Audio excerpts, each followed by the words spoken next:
ये आकाशवाणी गोरखपुर है। अब आप प्रमोद कुमार सिंह से क्षेत्रीय समाचार सुनिए। प्रधानमंत्री नरेंद्र मोदी ने आज झारखंड के खूंटी जिले में तीसरे जनजातीय गौरव दिवस के अवसर पर प्रधानमंत्री विशेष रूप से कमजोर जनजातीय समूह पीवीटीजी विकास मिशन का शुभारंभ किया। 24,000 करोड़ रुपए की इस परियोजना से 220 जिलों के 22,544 गांवों में रहने वाले 18 राज्यों और केंद्र शासित प्रदेशों के 75 विशेष रूप से कमजोर जनजातीय समूह पीवीटीजी को लाभ मिलेगा। श्री मोदी ने प्रमुख सरकारी योजनाओं पर अमल करने के लिए विकसित भारत संकल्प यात्रा की भी शुरुआत की। खूंटी में आयोजित समारोह में श्री मोदी ने कहा कि विकसित भारत संकल्प यात्रा सभी लाभार्थियों को शिक्षित करेगी और जानकारी देगी। उन्होंने कहा कि हमने कुछ वर्ष पहले ग्राम स्वरोजगार योजना भी शुरू की थी। भारत संकल्प यात्रा सभी गांवों में पहुंचेगी और सुनिश्चित करेगी सरकारी योजनाओं का लाभ लक्षित लाभार्थियों तक पहुंच जाए।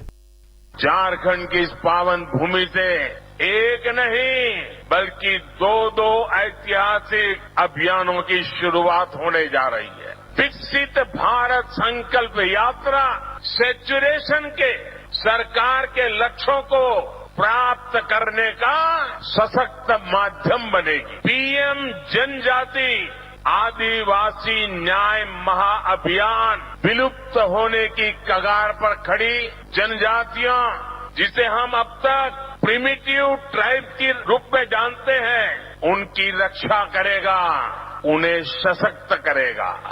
इस अवसर पर प्रधानमंत्री ने झारखंड में लगभग 7,200 करोड़ रुपए मूल्य की कई विकास परियोजनाओं की आधारशिला रखी और लोकार्पण किया।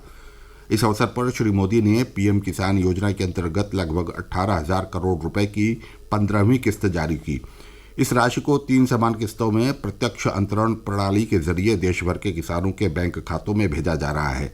अब तक देश भर में 11 करोड़ से अधिक किसानों को 2,61,000 करोड़ रुपए दिए जा चुके हैं। यम द्वितीया यानी भैया दूज का पर्व आज प्रदेश भर में श्रद्धा और भक्तिमय वातावरण में हर्षोल्लास के साथ मनाया गया। आज ही कायस्थ समाज की ओर से अपने आराध्य भगवान चित्रगुप्त की भी पूजा अर्चना की गई। यम द्वितीया पर्व पर आज मथुरा में लोगों की भारी भीड़ लगी। मथुरा के विश्राम घाट पर भारी संख्या में जुटे भाई बहनों ने एक साथ पवित्र यमुना नदी में स्नान किया तथा घाट पर ही स्थित यमुना जी और यमराज मंदिर में पूजा अर्चना करके मोक्ष प्राप्ति की कामना की। अयोध्या से लगे सरयू नदी के जमथरा घाट पर भी यम द्वितीया का पारंपरिक मेला लगा हुआ है। वहां ब्रह्म मुहूर्त से श्रद्धालुओं ने सरयू में स्नान किया। जौनपुर जिले के जमैथा गांव में स्थित माता अखंडो देवी के मंदिर पर गोमती नदी के किनारे आज यम द्वितीया पर मेला लगा है। लोग वहां गोमती में स्नान करने के बाद माता अखंडो देवी का दर्शन पूजन कर रहे हैं। राज्य के पूर्वी जिलों में यम द्वितीया यानी भैया दूज का पर्व गोधना के रूप में मनाया जाता है। पूर्वी जिलों में महिलाओं ने गोबर से यमराज की आकृति बनाकर उनकी पूजा अर्चना की तथा अपने अपने भाइयों के लिए दीर्घायु की कामना की। भैया दूज के मौके पर विभिन्न स्थानों पर बहनों ने भाइयों को तिलक करके उन्हें मिठाइयाँ खिलाईं तथा भाइयों ने उन्हें उपहार दिए।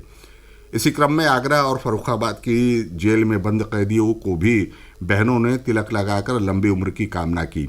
हापुड़ और बलरामपुर में भी भाई दूज का पर्व श्रद्धापूर्वक मनाया गया। इससे पूर्व मुख्यमंत्री योगी आदित्यनाथ ने प्रदेशवासियों को भैया दूज पर्व की शुभकामनाएं दी हैं। पीलीभीत टाइगर रिजर्व आज से पर्यटकों के लिए खोल दिया गया। पूरनपुर के भाजपा विधायक बाबूराम पासवान ने फीता काटकर सफारी गाड़ी को हरी झंडी दिखाकर नए पर्यटन सत्र का शुभारंभ किया। पहले दिन स्कूली छात्र छात्राओं व स्थानीय पर्यटकों को निःशुल्क सैर कराई गई। टाइगर रिजर्व के अधिकारियों ने बताया कि इस बार चूका एक्सप्रेस नाम से पीलीभीत और पूरनपुर से 2 मिनी बसें चलाई जाएंगी और पूरनपुर में पर्यटन बुकिंग केंद्र खोला जाएगा। टाइगर रिजर्व में इस बार 20 सफारी गाड़ियां और नेचर गाइडों की संख्या भी बढ़ाई गई है। महिला नेचर गाइड भी पर्यटकों को जंगल की सैर कराएंगी। इसके अलावा सप्त सरोवर में पर्यटकों के ठहरने के लिए हट्स बनाई गई हैं। यहां आने वाले पर्यटक शारदा सागर जलाशय की सैर मोटर बोट से कर सकेंगे। सहारा समूह के प्रमुख सुब्रत राय का कल देर शाम निधन हो गया। वो 75 वर्ष के थे। उन्होंने मुंबई के एक निजी अस्पताल में इलाज के दौरान अंतिम सांस ली। उनका पार्थिव शरीर आज लखनऊ लाया गया, जहां बड़ी संख्या में आम और खास लोगों ने अपनी श्रद्धांजलि अर्पित की। इससे पूर्व राज्यपाल आनंदीबेन पटेल व मुख्यमंत्री योगी आदित्यनाथ ने सोशल मीडिया पर अपने संदेश के माध्यम से श्री सुब्रत राय के निधन पर शोक जताया। समाचार समाप्त हुए। नमस्कार।